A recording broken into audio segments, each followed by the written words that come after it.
Shalom kepada semua penonton video saya. Jika Anda merasa terberkati dengan video saya, jangan lupa bantu like dan share ke semua saudara-saudaramu. Saya sedang berjuang bersama Anda menegakkan kebenaran firman Tuhan di zaman yang semakin jahat ini. Terima kasih banyak atas dukungan dan empatinya kepada saya. Selamat berjuang dan melayani Tuhan kita, Yesus Kristus. Salam damai buat semua keluarga dari saya, Evangelis Roni Suwono. Bapak Ibu yang dikasih oleh Tuhan, ada beberapa pembicara yang sudah berhasil. Mereka berhasil memiliki pengikut yang banyak.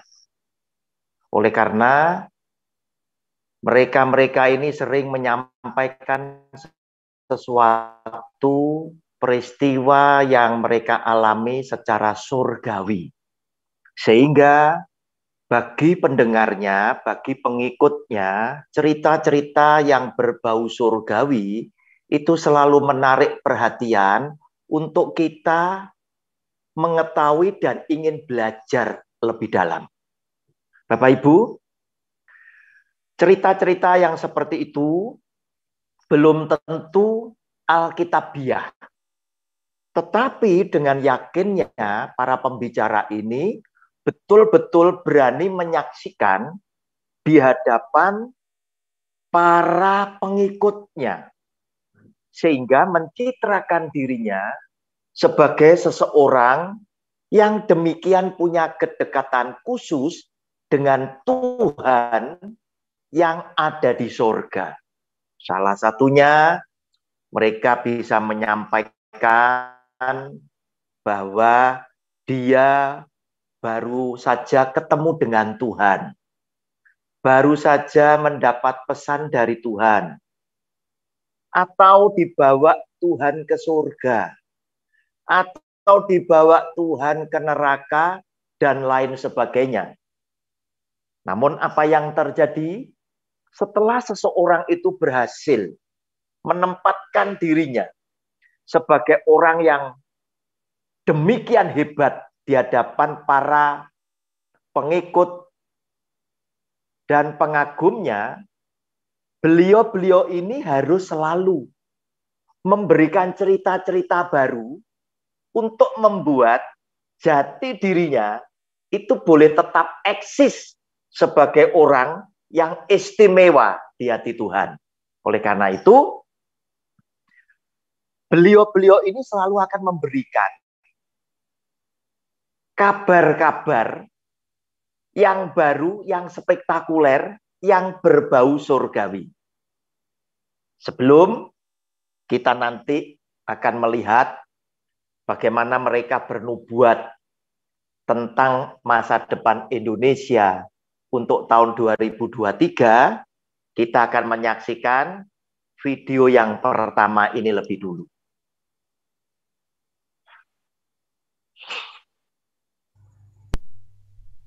Saya lagi tidur, setengah sadar gitu, tiba-tiba saya pegang tangan Tuhan. Saya pegang tangan fisik, padahal nggak ada orang di ruangan itu. Ya, saya pegang lengan, bukan nggak ada yang saya pegang, lengan tangan Tuhan yang berlubang paku. Saya pegang tangan, telapak tangan, hampir kena ke lubangnya, tangan tuh lenyap. Saya dengar suara, pergilah ke Myanmar.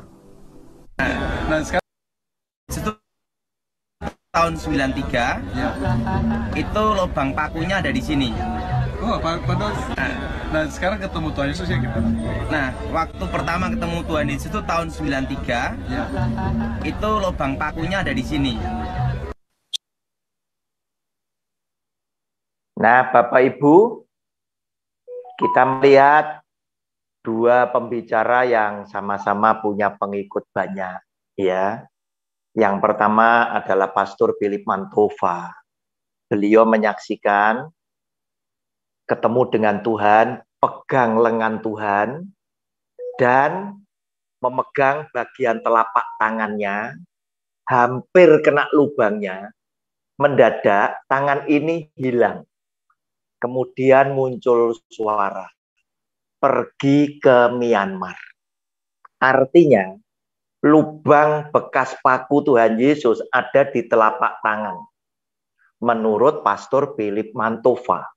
Tetapi kemudian, yang sama-sama ketemu Tuhan. Tahun 1993, Evangelis Dautoni berkata, dia melihat tangan Tuhan, bekas lubang pakunya itu ada di bawah telapak tangan, ada di urat nadi sini.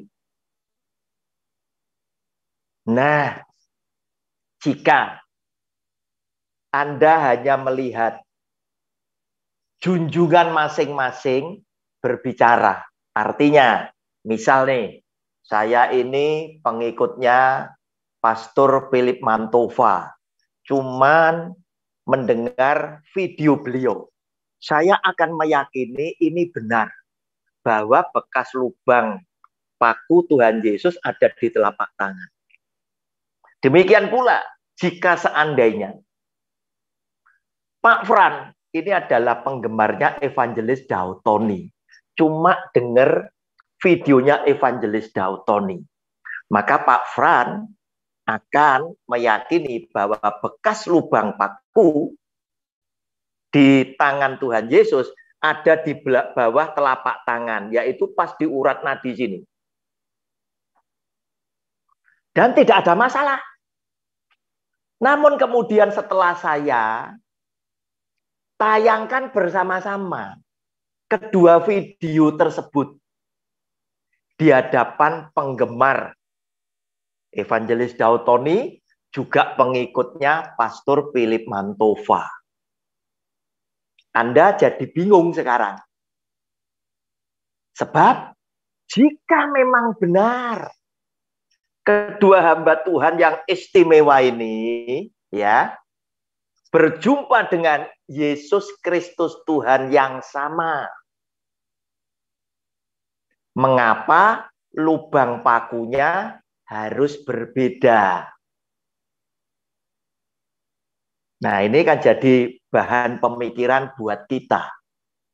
Padahal jelas firman Tuhan itu menyampaikan kepada saudara dan saya bahwa Tuhan Yesus di dalam Matius pasal 24 ayat yang ke-23 sampai dengan 26 memberikan peringatan kepada saudara dan saya. Pada waktu itu jika orang berkata kepada kamu, lihat Mesias ada di sini, atau Mesias ada di sana, jangan kamu percaya. Sebab Mesias-Mesias palsu sudah dan nabi-nabi palsu akan muncul dan mereka akan mengadakan tanda-tanda yang dahsyat dan mujizat-mujizat. Sehingga sekiranya mungkin mereka menyesatkan orang-orang pilihan juga. Camkanlah, aku sudah mengatakannya terlebih dahulu kepadamu. Jadi apabila orang berkata kepadamu, lihat, ia ada di padang gurun, janganlah kamu pergi ke situ. Atau lihat, ia ada di dalam bilik, janganlah kamu percaya. Bapak Ibu, ini yang dikatakan oleh Tuhan Yesus. Bahwa jangan percaya. Kalau ada orang bilang, Mesias ada di bilik, Mesias ada di ruangan itu, Mesias ada di padang. Jangan percaya. Itu yang bilang adalah Tuhan Yesus sendiri. Namun jika Anda komplain kepada kedua pembicara tadi, pastilah para pengikutnya ketika junjungannya itu diprotes, diluruskan, dikritisi, mereka selalu berkata, beliau tidak mengharuskan Anda percaya. Mau percaya silakan, mau tidak silakan. Itu kan pengalaman pribadi mereka. Nah, Bapak Ibu, sebelum kita melihat bagaimana mereka bernubuat, Mereka ini kan punya track record bahwa harus setiap sekian tahun harus ada kabar kejadian surgawi yang mereka alami untuk menunjukkan bahwa mereka ini memang orang istimewa. Oleh karena itu, sebuah video yang pernah viral yaitu perjalanan Pastor Philip Mantova ke neraka. Ini cuplikannya. Saya tertidur. Setelah kita semua nyanyikan Happy New Year, saya pulang ke rumah 31 Desember 99. Baru lewat berapa jam, pas 1 Januari 2000, akhirnya saya tidur juga di ranjang saya. Saya tidur dalam keadaan bahagia, saya nggak punya masalah. Hati saya lagi senang, tahun-tahun itu tahun-tahun breakthrough buat saya. Malah sejujurnya saya selalu berdoa, Tuhan, orang lain pernah dibawa ke surga, saya bawalah ke surga. Saya kepinginnya gitu. Nah, sebaliknya. Mungkin kalau saya dibawa ke surga, saya mungkin mau di sana, nggak mau pulang kali. Tapi kalau saya dibawa ke neraka, lebih berguna buat Anda. Tahukah saya dibawa ke neraka karena dosa siapa? Bukan karena dosa saya sudah diampuni. Saya sudah ditebus dan saya sudah terima. Ini loh, Anda sudah ditebus, nggak tentu sudah terima. Saya sudah ditebus, saya sudah terima. Saya ke neraka bukan karena dosa saya ke neraka karena dosamu. Karena dosa Anda. Nah, Bapak Ibu, jemaat Pastor Philip Mantova harus berterima kasih kepada beliau. Ya, kenapa? Karena beliau ini ternyata adalah gembala yang sangat mengasihi kepada domba-dombanya. Beliau dikirim ke neraka menurut beliau bukan karena dosa Philip Mantova. Beliau sudah diampuni dan sudah terima. Tetapi jemaat belum tentu. Justru beliau dikirim ke neraka karena dosa jemaat. Agar supaya bisa memperingatkan. Nah, itu yang dimaksud oleh beliau. Nah, Bapak Ibu yang dikasihi oleh Tuhan, itulah yang disampaikan oleh Pastor Philip Mantova, bahwa beliau dibawa ya ke neraka. Tujuannya supaya ngelihat situasi neraka dan kondisi neraka bisa disampaikan agar supaya yang masih hidup itu bisa berhati-hati, bisa bertobat. Maksudnya demikian.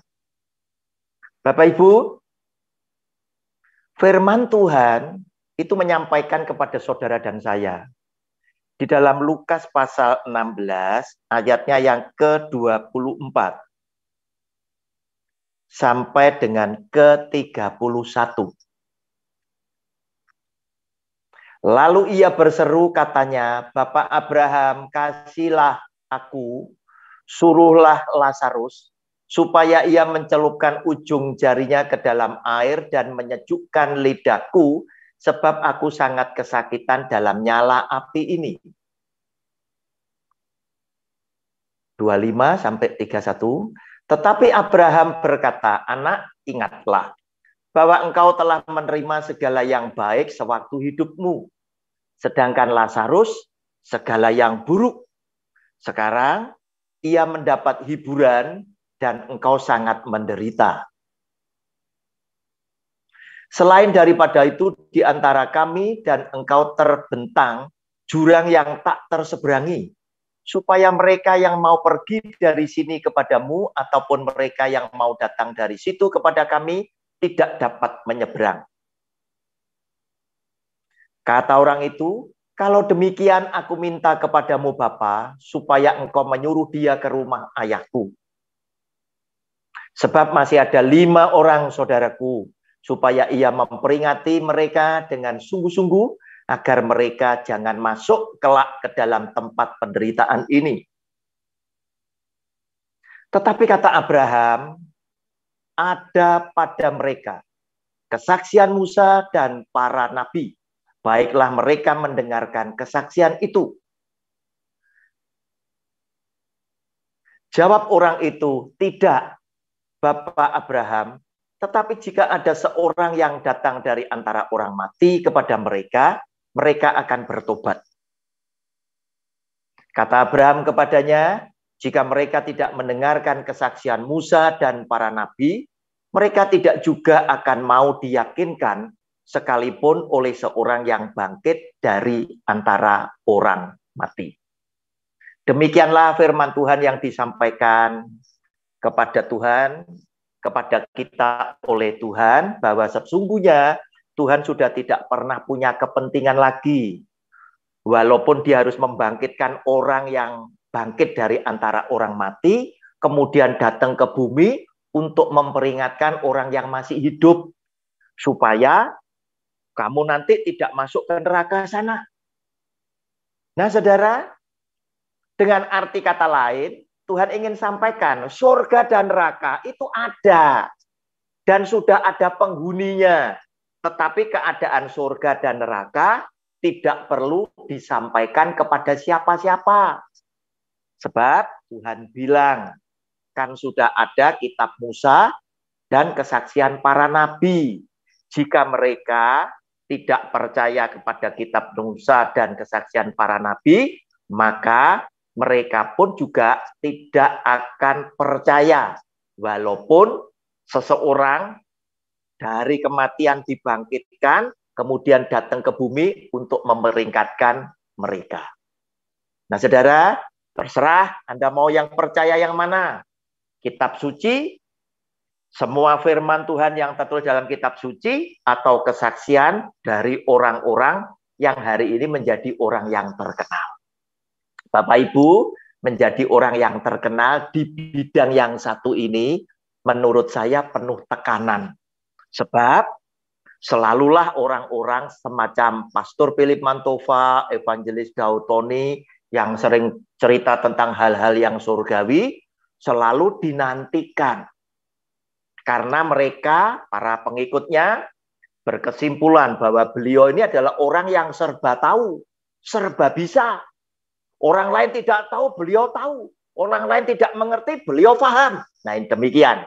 Oleh karena itu, ketika krisis ekonomi terjadi di dunia, banyak orang yang berharap mereka memberikan pernyataannya bagaimana dengan masa depan bangsa Indonesia untuk tahun 2023. Oleh karena itu, kita tonton nubuatan dari Pastor Philip Mantova tahun 2023 sampai 2025 mengenai masa depan bangsa Indonesia. Tapi untuk Indonesia saya merasakan kayak seperti sekarang 2022 ini, saya merasakan tahun depan adalah tahun seputar menabur dengan air mata. Ya, tahun depan adalah tahun kita harus extraordinary doa. Doanya itu luar biasa. Jangan biasa-biasa jadi orang. Sebab orang yang berdoa nanti akan menuai, yang menabur akan menuai, yang tidak menabur tidak akan menuai. Dan tahun depan ini sangat penting sekali kita menabur doa, tahun 2023, karena ini tahun peperangan rohani, sebab akan terjadi banyak pergeseran. Di tahun 2024 saya merasakan seperti ada great shifting. Jangan terkejut, di setiap sektor, setiap bidang akan terjadi perubahan besar. Misalnya di dunia ekonomi atau ekonomi bangsa. Jangan terkejut, kita akan melihat orang kaya lama menjadi orang miskin baru. Atau orang miskin lama akan menjadi orang kaya baru. Ini kalau bicara dalam bidang ekonomi. Demikian pula dalam gereja, kerohanian, Anda akan kaget. Yang terdahulu menjadi terkemudian. Yang terkemudian, yang di belakang-belakang sana, tiba-tiba majunya pesat, dipakai Tuhan luar biasa. Jangan merasa hebat. Gak ada juara satu itu dalam kerajaan Tuhan. Yang ada hanyalah orang yang terus maju. Jangan kaget 2024, belum lagi nanti pada waktu itu akan ada pemilihan dan sebagainya. Kita harus doa. 2025 yang saya dapatkan adalah apapun Indonesia akan mudah terjual, maksudnya apapun Indonesia akan laku di dunia. Jangan kaget nanti ya, kita selama ini kira bahwa rumput tetangga lebih hijau dari rumput kita. You be very surprised bahwa ternyata rumput kita sama hijaunya. Ini kalau untuk Indonesia ya, saya dapatkan nubuatan seperti itu yang saya terus sampai hari ini uji dan doakan.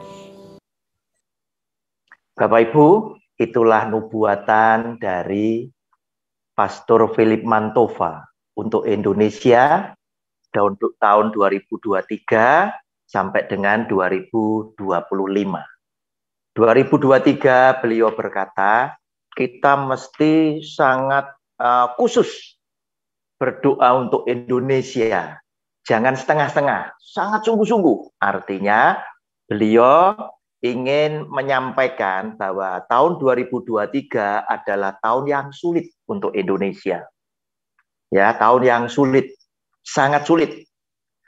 Bahkan beliau menyampaikan juga siapa yang tidak menabur tidak akan menuai, yang tidak berdoa juga tidak mendapat. Ini adalah sesuatu yang standar. Wong ndak nabur kok nuai, pasti tidak, kan begitu ya. Kemudian tahun 2025 beliau justru mengatakan untuk Indonesia apapun itu akan laku. Bapak Ibu, sudah sering saya sampaikan di video saya, Indonesia ini adalah bangsa yang sangat dicintai oleh Tuhan. Diberi negeri yang sangat kaya raya. Tanahnya menghasilkan begitu banyak tumbuh-tumbuhan, rempah-rempah, yang aneka ragamnya sangat banyak, jumlahnya sangat besar. Di bawah bumi ada begitu banyak macamnya tambang dengan jumlah yang sangat dahsyat. Sehingga semuanya itu dibutuhkan oleh bangsa-bangsa di sekeliling kita. Sehingga Indonesia, saya katakan, apa yang kita miliki, yang dibutuhkan oleh mereka, pastilah semuanya akan laku. Puji Tuhan kita punya pemimpin yang bijak, yang mau berjuang untuk rakyatnya, maka Indonesia pasti akan makmur dan kaya raya. Karena apa? Tuhan sangat mencintai kepada bangsa Indonesia. Oleh karena itu, berhenti buat konten yang seringkali menimbulkan rasa takut para penonton. Tuhan itu sang pemelihara kita. Bapak Ibu, itu yang disampaikan oleh Pastor Philip Mantova. Tidak halnya demikian, dia merupakan satu-satunya yang bisa bernubuat untuk bangsa Indonesia. Ternyata ada juga tokoh yang lain, yaitu Evangelis Daud Tony, yang mendapatkan pesan khusus dari Tuhan ketika beliau dibawa oleh malaikat rohnya ke surga. Ini videonya. Ekonomi akan berhenti untuk menuju tahun 2023. Awal pemulihan Indonesia. Nah, di situ Tuhan memberi saya pesan khusus. Nah, untuk umat Tuhan di Indonesia, terutama di Pulau Jawa.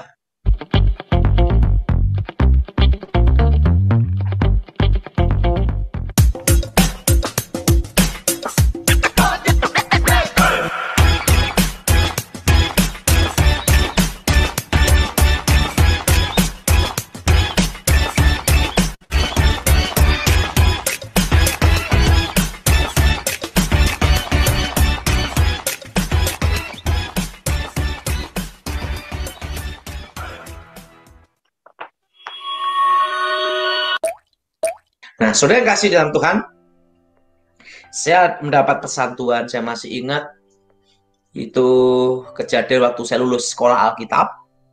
Waktu itu saya berpikir jadi hamba Tuhan, jadi pendeta itu susah sekali.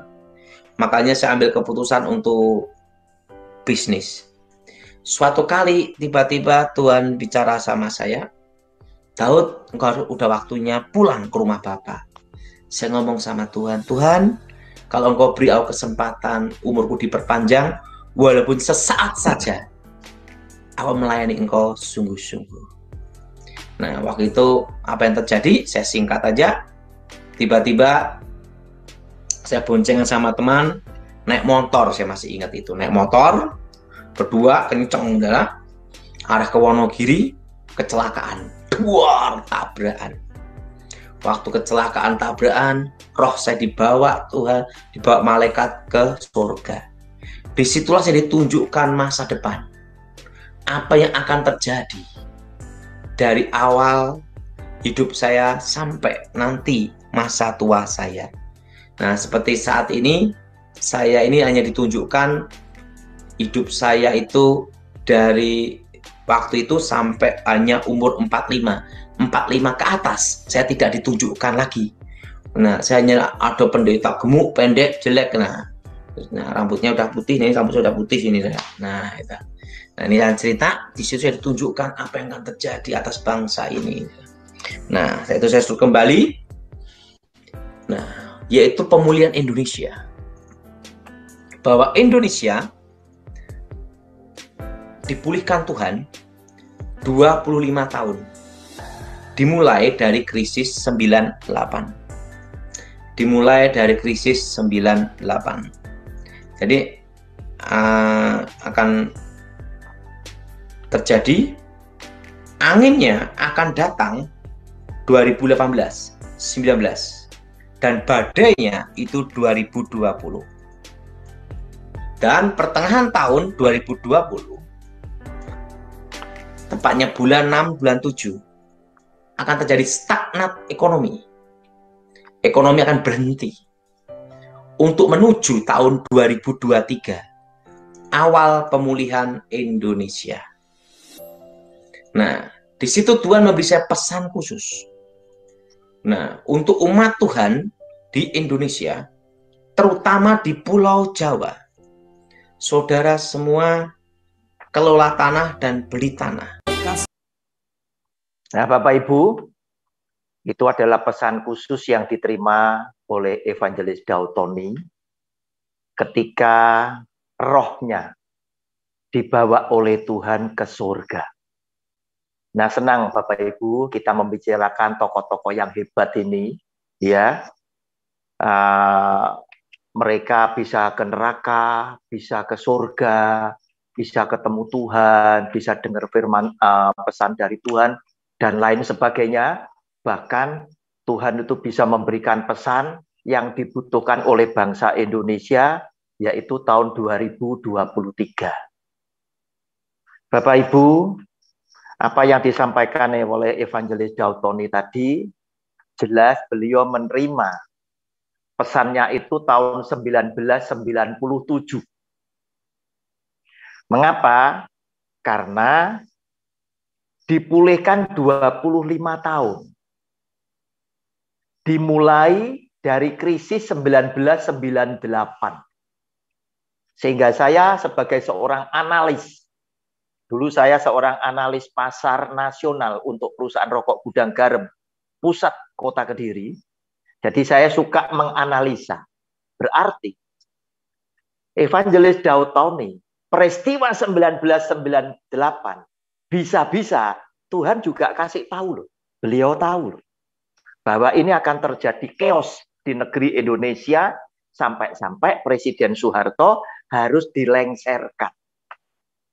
Indonesia terjadi kekacauan, dan itu boleh menjadi masa yang sangat menyedihkan buat kita sebagai rakyat Indonesia. Dimulai dari titik keterpurukan Indonesia, krisis 1998, 25 tahun lagi Indonesia baru dipulihkan. Awal pemulihan Indonesia. Bapak Ibu, saya pastikan apa yang disampaikan oleh Evangelis Daud Tony itu salah. Salah. Mengapa? Karena data statistik dari BPS, Badan Pusat Statistik Indonesia, inilah yang dipakai oleh presiden kita untuk pidato. Saya tampilkan. Tadi kan mau dipulihkan, mulai awal pemulihan itu kan 2023. Padahal Indonesia itu sudah diberkati Tuhan. Itu luar biasa. Caranya menghitung gimana? Caranya menghitung dari laju pertumbuhan produk domestik bruto tahunan. Apa yang dimaksud produk domestik bruto?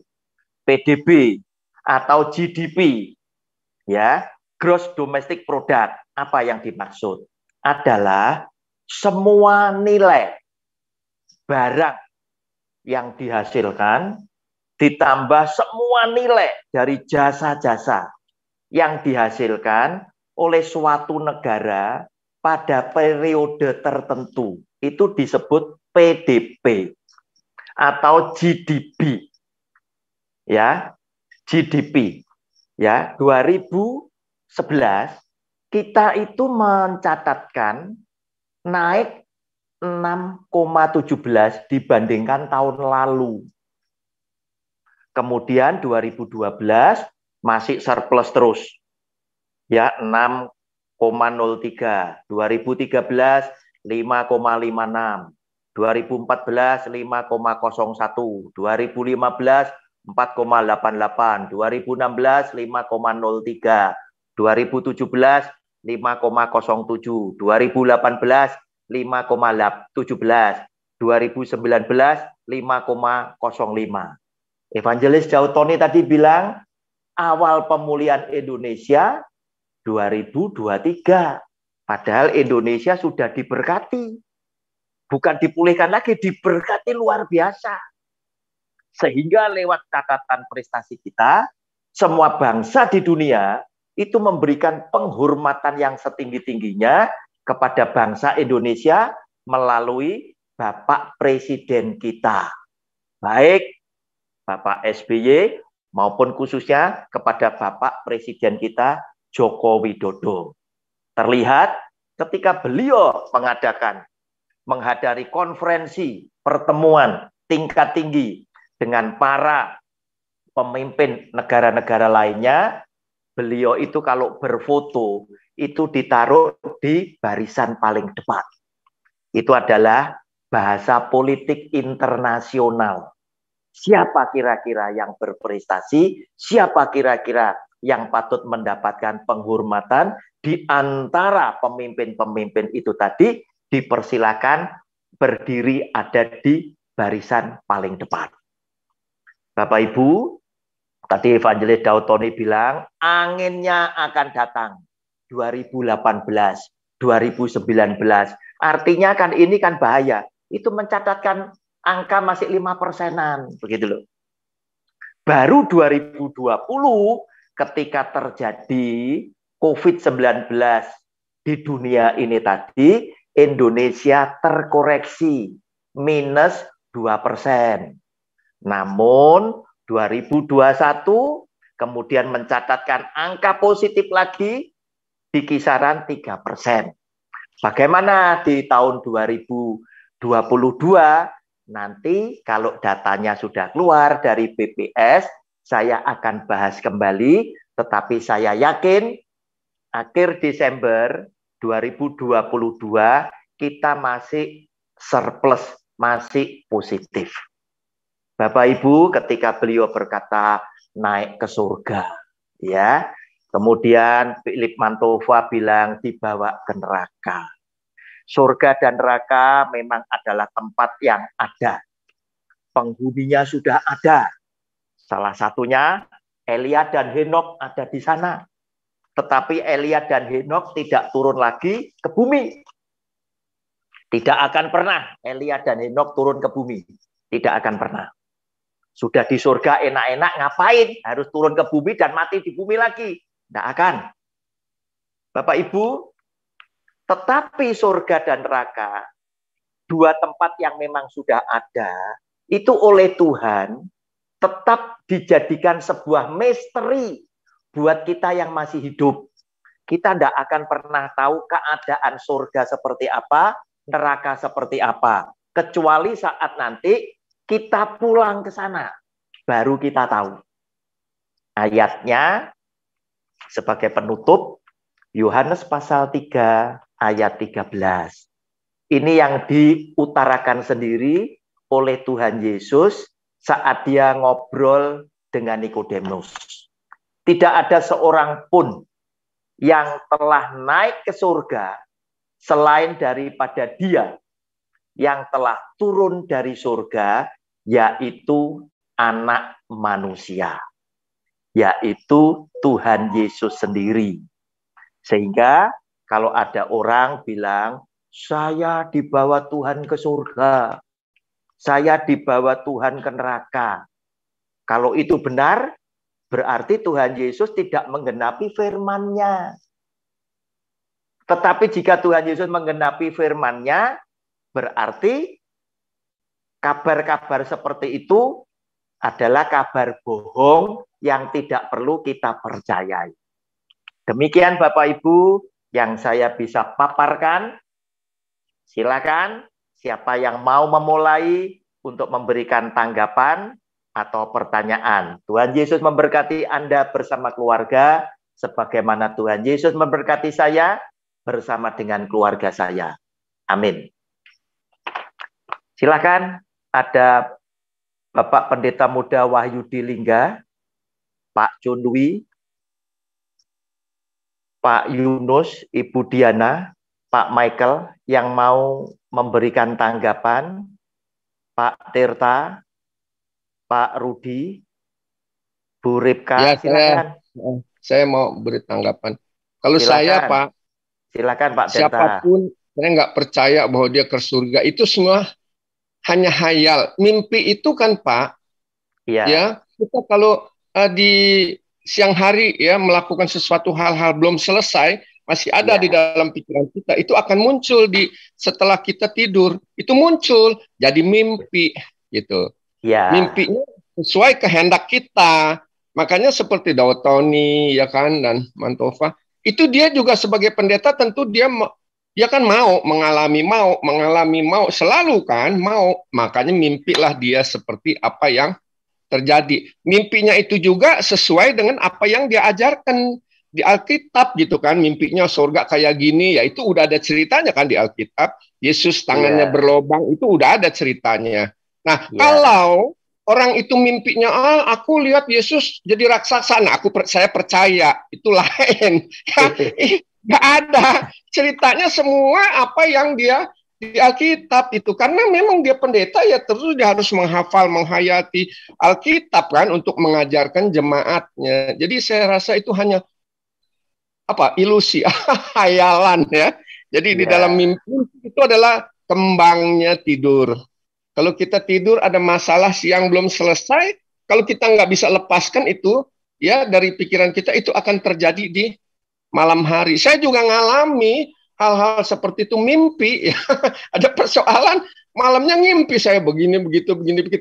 Ya dalam paginya saya bilang ya mudah-mudahan lah terjadi seperti itu gitu ya. Ya itu aja. Kita jangan digiring ya oleh pendeta-pendeta ke arah ya belum tentu gitu. Sebab seperti apa Bapak bilang, katakan ayatnya, tidak ada orang lain selain Yesus yang pergi ke surga, itu nggak ada. Banyak Pak, udah dari saya masih muda juga orang cerita gini gitu, saya nggak percaya itu ya.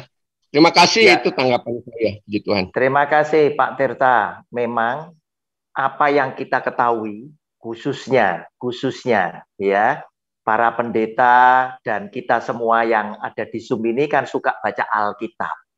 Sehingga apa yang kita baca itu bisa terbawa di mimpi. Itu betul sekali yang disampaikan Pak Tirta. Bahkan kalau mimpi nanti bisa tahu, waduh betul, surga ternyata lantainya terdiri dari emas, ya. Dindingnya dari batu permata. Memang Alkitab kan menulis kan begitu. Jadi memang itu bisa seperti itu. Oleh karena itu saatnya kita itu bersikap sebagai anak Tuhan yang belajar Alkitab, membaca kitab suci, kita mau percaya kepada yang mana? Apakah firman Tuhan yang tercatat di dalam Alkitab atau kesaksian dari orang-orang yang walaupun banyak pengikutnya tapi tidak berdasarkan kitab suci? Mana yang mau menjadi pilihan kita? Terima kasih Pak Tirta. Barangkali ada yang lain, silakan. Iya, saya Pak. Silakan Pak, silakan. Oke. Dulu pernah juga ya Pak, saya tanya gitu ya kepada hamba Tuhan. Dia tamatan dari sekolah Alkitab yang di I3 Malang, I3 Batu ya. Kemudian saya tanya itu mengenai hal-hal yang berhubungan dengan masalah surgawi. Jadi dengan jelas gini katanya, memang benar juga yang Bapak bilang, bahwa Tuhan Ya, nggak menambahkan yang ada di Alkitab. Jadi apapun betul. yang itu kita beritakan, ya dari Alkitab. Tuhan berbicara dari firman Tuhan yang udah disampaikannya melalui hamba-hambanya yang ada di Alkitab. Dan Tuhan nggak menambahkan lagi katanya. Jadi Iya, memang akhirnya hal-hal seperti ini pun memang saya alami, Pak. Datang begini, dia cerita begitu. Bahkan memang ada yang misalnya dia katakan bahwa, oh saya sudah begini mengalami Tuhan, Tuhan berbicara dengan saya. Jadi kalau udah ada orang begitu, saya kembali kepada firman Tuhan. Nggak mungkin Tuhan berbicara lagi kepada dia. Karena Tuhan berbicara kepada kita, kata Bapak Pendeta itu, Ibu Pendeta itu maksud saya, melalui Alkitab katanya. Nah, kalaupun misalnya ada sesuatu yang kamu alami dalam hidup kamu ya, itu mungkin Roh Kudus yang dalam hati ya, tapi tetap dia dari firman Tuhan, tidak ada yang baru Pak Prisma katanya. Jadi apa yang Bapak sampaikan ini saya dukung kali loh Pak 100%. Karena saya sepakat dengan apa yang Bapak katakan. Kalau di luar dari Alkitab, saya nggak percaya Pak, memang betul-betul saya nggak percaya. Tapi kalau dia pendeta berbicara, dia ambil firman Tuhan yang di Alkitab. Misalnya kayak sekarang kedatangan Tuhan yang kedua kali. Mereka ribut semua, tapi saya tenang aja. Karena Yesus kan bilang, aku nggak akan datang kedua kali sebelum disuruh Bapakku, katanya. Kan benar. betul, Nah, betul. jadi ada lagi yang mengatakan sama saya, wah dia sudah ada, udah di pintu, udah mau turun dia, katanya. Tapi firman itu bagaimana gitu. Jadi saya nggak mau berdebat, cuman saya tetap Pak, seperti Bapak, pegang firman Tuhan aja deh. Nah, gitu. Karena saya juga dulu kenal Tuhan dari firman Tuhan yang ada sekarang gitu. Jadi kalau yang di luar itu aku nggak tahu deh gitu ya. Aku yang nggak ngerti deh. Aku yang ngerti yang sekarang ada di Alkitab ini. Terima kasih ya Pak. Bapak Terima sudah kasih. menunjuk, ya meluruskan. Amin. Haleluya. Terima kasih Pak Perisma Tarigan. Oleh karena itu, saya suka sekali dan mohon bantuan kepada teman-teman yang suka belajar bersama saya, juga para penonton video saya yang setia.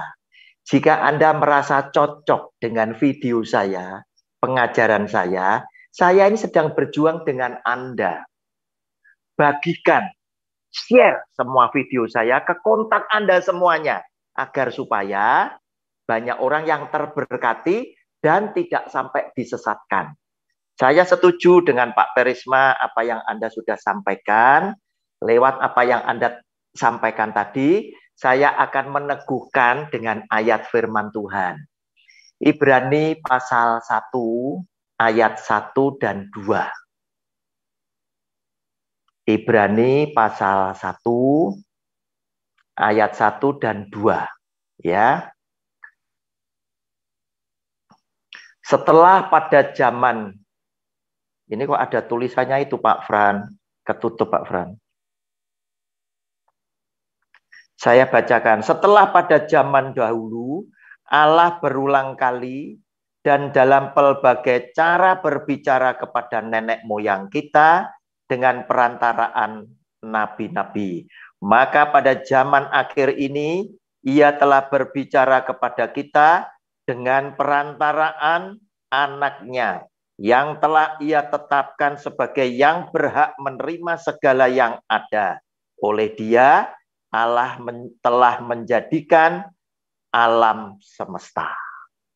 Bapak Ibu, benar apa yang dikatakan oleh Pak Perisma, bahwa kita kembali kepada firman saja.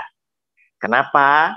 Karena firman Tuhan ini sudah sempurna, begitu loh. Dulu Tuhan berbicara lewat nabi-nabi. Kemudian pada akhir zaman, Tuhan berbicara lewat anaknya yang tunggal, yaitu Tuhan Yesus. Setelah itu, para rasul yang bertugas selesai. Oke, silakan. Siapa lagi yang mau menyampaikan tanggapannya? Silakan.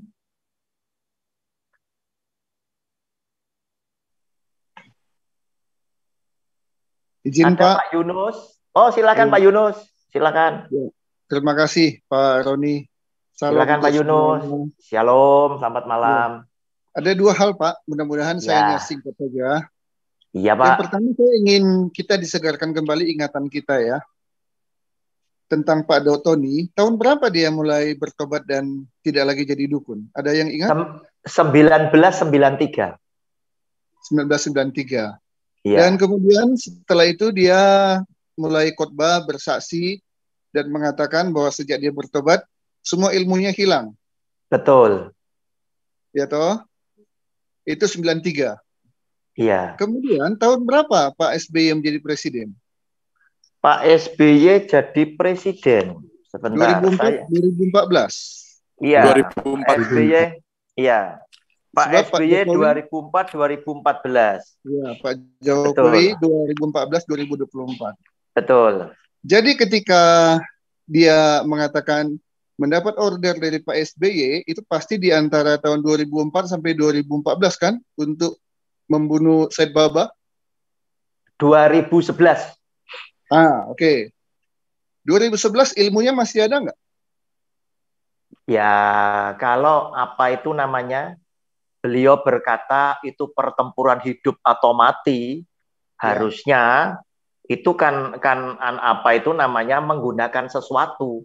Sebab sebagai anak Tuhan yang sudah bertobat, kita kan menjadi orang biasa, menjadi ciptaan yang baru, yang lama sudah berlalu, yang baru telah datang, kan begitu. Kita ini tidak punya apa-apa kecuali hanya berdoa.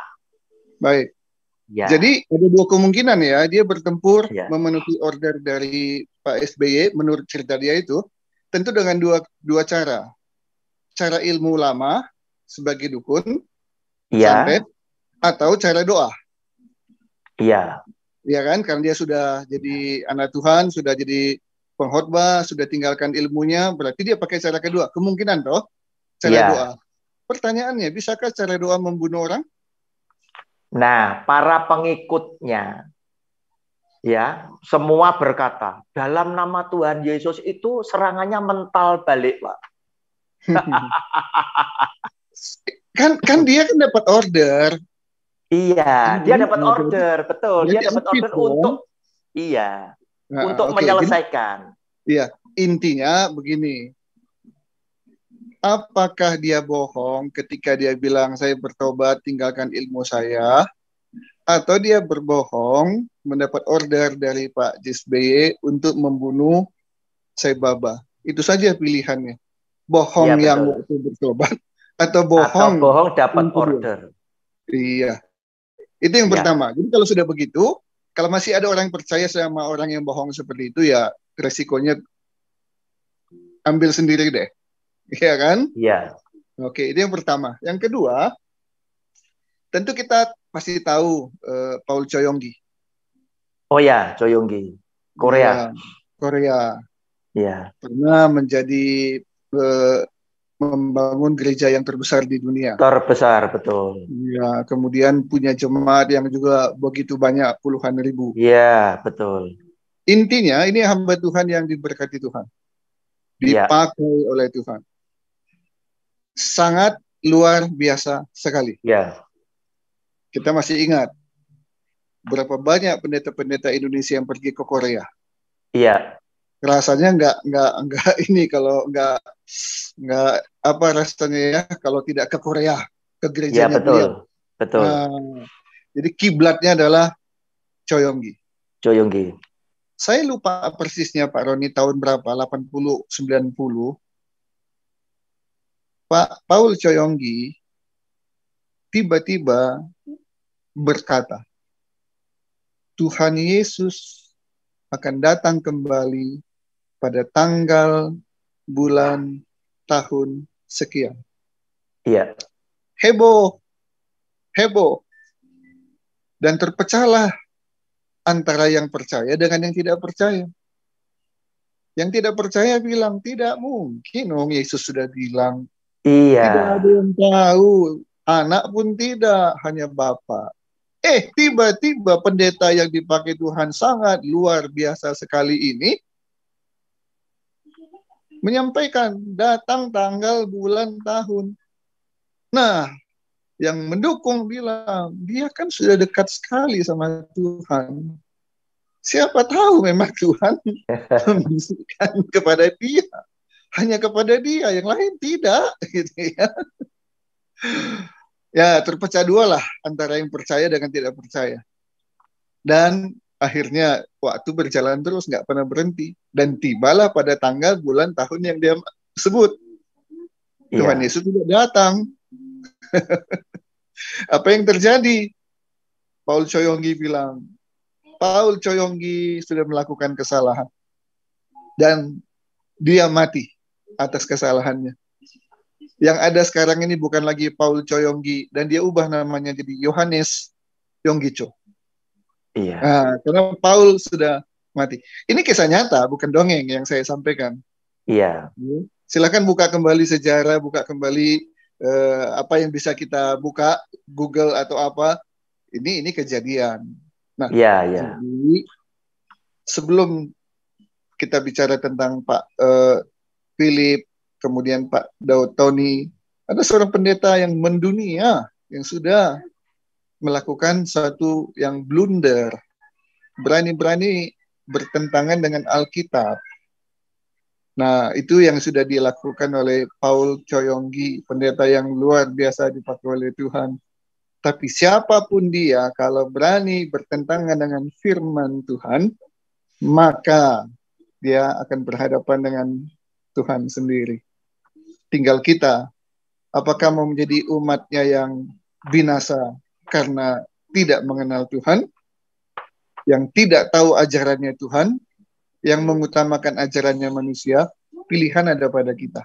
Sebaiknya kita menjadi umat Tuhan yang betul-betul mengenal Tuhan, percaya sama Tuhan, satu-satunya sumber hanya firman Tuhan. Terima kasih, Tuhan Yesus berkati. Terima kasih Pak Yunus, informasinya. Ini sangat memberikan, menjadi berkat untuk kita, untuk berhati-hati. Apa yang disampaikan Pak Yunus adalah sebuah kisah nyata. Kalau tidak salah, setelah peristiwa yang diceritakan oleh Pak Yunus tadi, itu ada peristiwa lagi bahwa Choyonggi, kalau tidak salah, saya pernah baca, beliau terkena kasus keuangan dan berurusan dengan meja hijau tentang saham yang juga bersama dengan putranya. Nah, Bapak Ibu, saya persilahkan tadi kalau tidak salah ada yang angkat tangan, Pak Wahyudi Lingga. Silakan Pak Wahyudi. Tidak, Pak.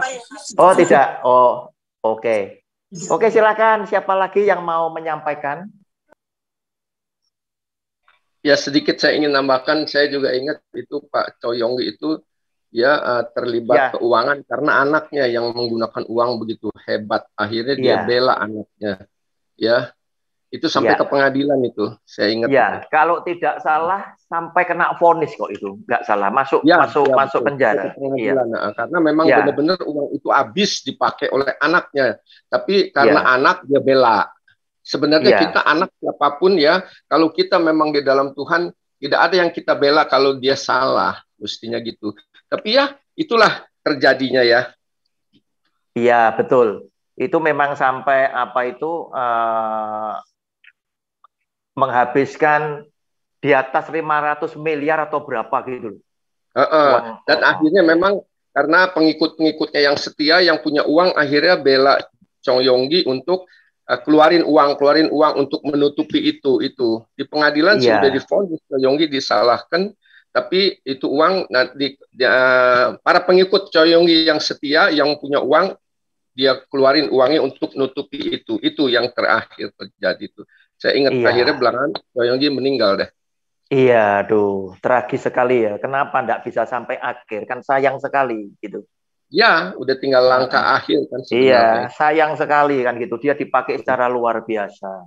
Iya. Apalagi zaman sekarang Pak, kayak Gilbert juga. Ini udah teknologi udah canggih begini, itu udah menyebar ke seluruh dunia. Orang tahu semua. Oh iya, tidak betul. ada yang bisa ditutup-tutupi. Tidak ada yang bisa ditutup-tutupi ya. Medsos ini aduh luar biasa.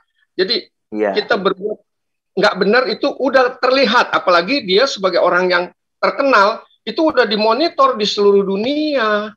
Betul gitu ya. Pak Tirta. Ini adalah cara Tuhan Pak, cara Tuhan. Benar, ya. Benar. Banyak anak Tuhan itu dipakai saksi, ternyata mulutnya bisu Pak. Begitu loh Pak, paham ya?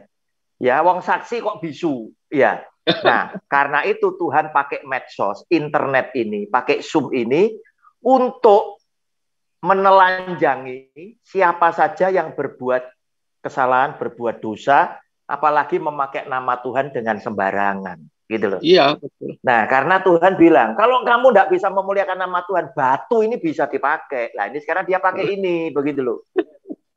Iya. Shalom kepada semua penonton video saya. Jika Anda merasa terberkati dengan video saya, jangan lupa bantu like dan share ke semua saudara-saudaramu. Saya sedang berjuang bersama Anda menegakkan kebenaran firman Tuhan di zaman yang semakin jahat ini. Terima kasih banyak atas dukungan dan empatinya kepada saya. Selamat berjuang dan melayani Tuhan kita, Yesus Kristus. Salam damai buat semua keluarga dari saya, Evangelis Roni Suwono.